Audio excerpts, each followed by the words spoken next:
கொஞ்சம் தவறிட்டால் கூட வந்து பார்த்திங்கன்னா நமக்கு களையோட பிரச்சனை அதிகமாகிடும். சரிங்களா? இப்போ வெள்ளைப்புல் அடிக்கக்கூடிய ஸ்டேஜ் தான் 3லேருந்து 5 இலை பருவத்தில் அடிக்கணும். ரைட்டுங்களா? இந்த உயரத்தில் அடித்தா மட்டும்தான் பக்காவாக அரெஸ்ட் ஆகும். அதே பார்த்திங்கன்னா இவ்வளோ உயரத்துக்கு போகக்கூடாது. இதில் பார்த்திங்கன்னா ஆல்ரெடி மேலே 4 லீஃப் இருக்குது, சைட்லேயும் கிளை வெடிச்சிருச்சு. தெரியுதா உங்களுக்கு?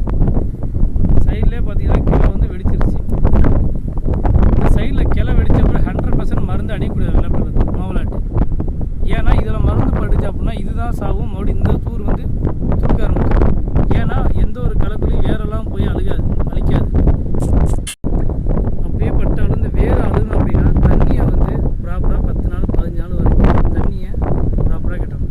இதில் ஏதோ ஒரு மிஸ்டேக் விட்டுட்டோம் அப்படின்னா கூட இந்த வேறு மறுபடியும் என்ன ஆயிரும், நமக்கு பிரச்சனையே கொடுக்கும். இந்த வெள்ளைப்புல் மட்டும். ஸோ வெள்ளைப்புல்லுன்னு சொல்கிறது மயில் தூவ புல்லு, விளக்கு மத புல்லுன்னு சொல்லுவோம், நண்டுகால் புல்லுன்னு சொல்லுவீங்க.